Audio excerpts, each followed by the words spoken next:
It was a cold morning in October 2001. Less than a month had passed since the September 11th attacks.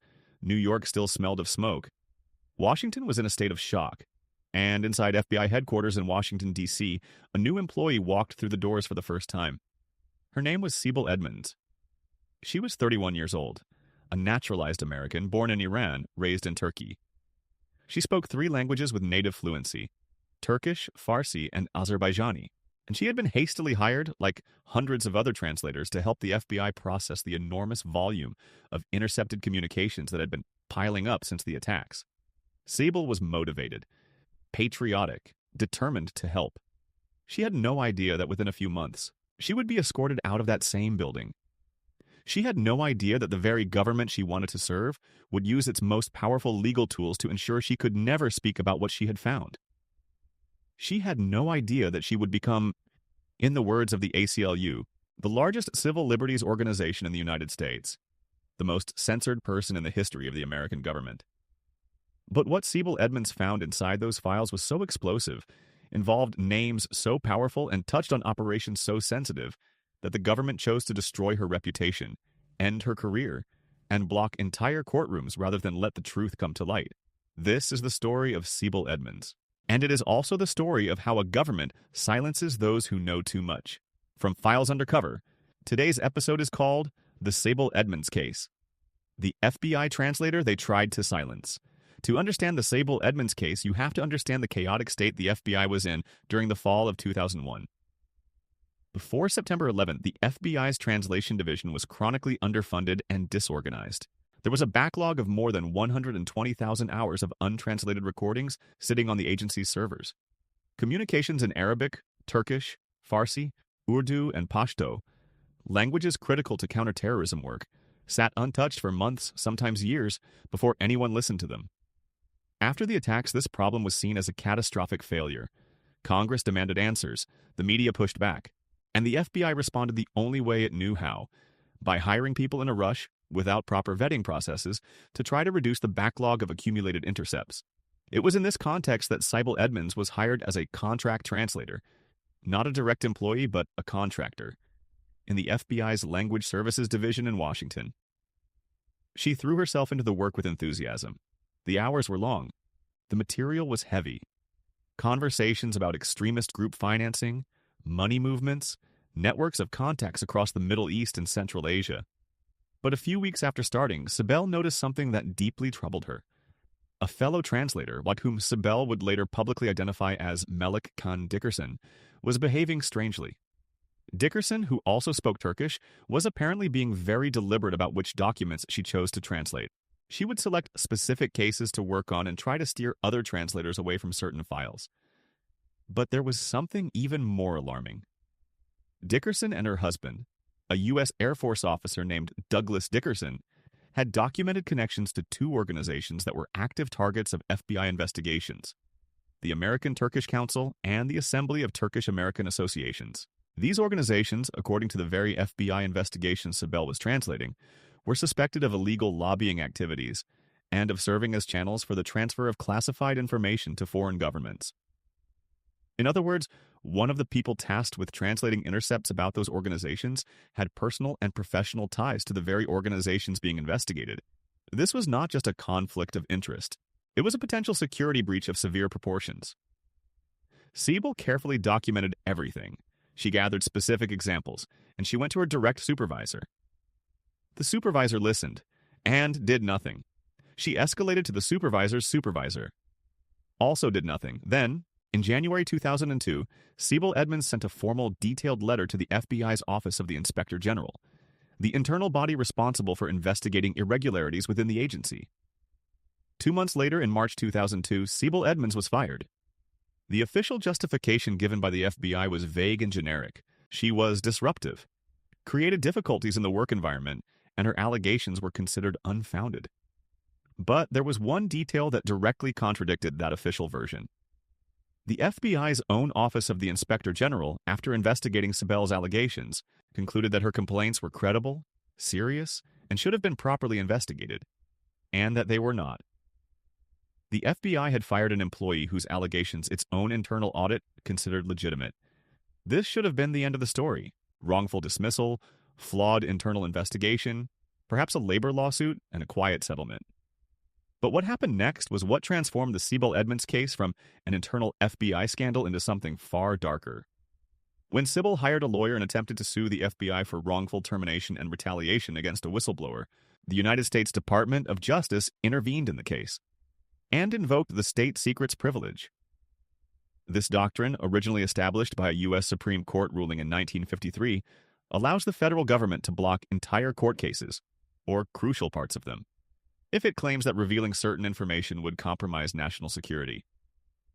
It is a powerful tool, and a rarely used one, precisely because its use acknowledges that there is something to hide. The government did not claim that Sibel was lying. It did not present evidence that her allegations were false. It simply said the matter was too secret to be discussed in a courtroom. Not even Sibel's lawyers could access the classified documents relevant to the case. The judge could not examine the evidence. The case was closed. Then the government went further. The Department of Justice sent letters to both the Senate and the House of Representatives informing them that Sibel Edmonds was prohibited from testifying at congressional hearings on matters related to her case. An elected member of Congress, representing American citizens here, could not hear her speak about what she had found inside the FBI. It was at this point that some senators began to raise their eyebrows. Senator Chuck Grassley, a Republican from Iowa and one of the most vocal advocates for government transparency in the U.S. Senate, publicly stated that Sibel Edmonds' allegations were sufficiently credible to warrant a full investigation. He said that the FBI had a serious problem with its translation division and that the Edmonds case was symptomatic of much deeper failures. Senator Patrick Leahy, a Democrat from Vermont, was more direct. He called the treatment of Sibel the kind of conduct that shames the American government. But no formal investigation was opened, and then came the 9/11 Commission. In 2003 and 2004, the Bipartisan Commission, charged with investigating the intelligence failures that allowed the attacks, summoned Sibel Edmonds to testify behind closed doors. She testified for hours. She spoke about what she had found in the files. She spoke about the connections she had identified. She spoke about names, countries, and operations. The Department of Justice then retroactively classified the entire testimony. The 9/11 Commission included an extremely vague and censored reference to Sibel's allegations in its final report, no names, no details, no conclusions. What she said in those hours remains a state secret to this day. For years, Sibel Edmonds was forced to operate within the narrow limits of what she could say publicly without violating the government's gag order. She spoke in general terms. She gave carefully constructed interviews to avoid revealing classified details. But in 2009, a legal case in the state of Ohio created an unexpected legal window. The case involved allegations of espionage and corruption that intersected with some of the information Sibel possessed. And because the case was a state proceeding, not a federal one, the federal state secrets doctrine could not be applied in the same way. Sibel Edmonds testified under oath for hours, and this time the government could not stop her. What she said was devastating. Sibel stated that during her time at the FBI, she had access to translations and documents indicating the existence of an organized espionage network that had penetrated the American government at its highest levels. Senior officials at the State Department were allegedly selling classified information to agents of foreign governments, specifically Turkey, Israel, and Pakistan.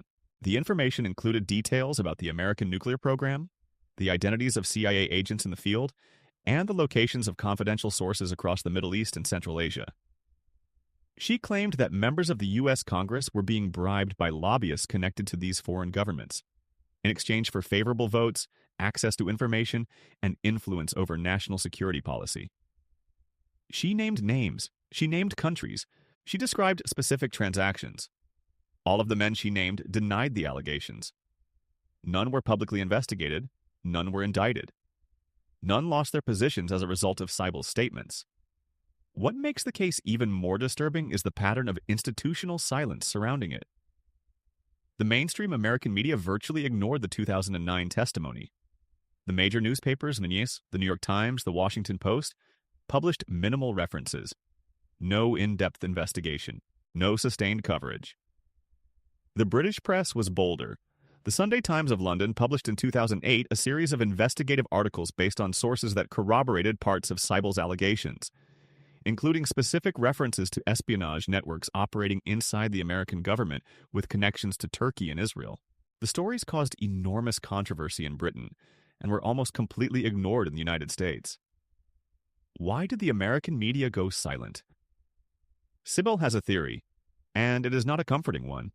She believes that the combination of threatening legal proceedings, the state secrets doctrine, and the nature of the allegations, which involve not only government agencies but also powerful lobbyists with deep ties in both the media and the government, created an environment in which journalists simply could not publish without facing enormous legal and professional risks.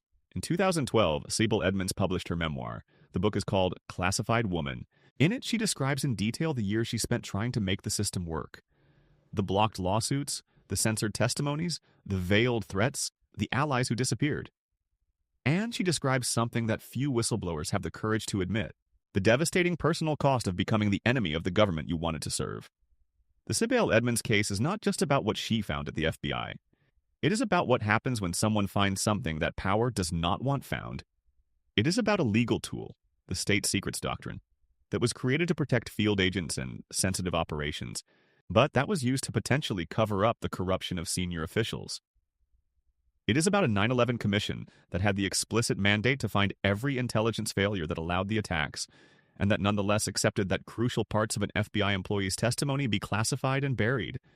And it is about a question that no one in the American government has answered satisfactorily to this day. If Sibel Edmonds' allegations were false or exaggerated, why did the government use its most powerful legal tools to prevent them from being examined by a court? Innocence does not need secrecy. Sibel Edmonds remains active. She founded the National Whistleblowers Institute, an organization dedicated to protecting public employees who report wrongdoing. She maintains a website and a podcast where she discusses cases of government corruption. The American government has never formally reopened the case. It has never publicly investigated the names she cited under oath. It has never declassified her testimony before the 9/11 Commission. And the documents she saw in those FBI files, the translations that put her on a collision course with power, remain classified. You heard her name today. The question that remains is simple. How many other names will you never hear? From Files Undercover.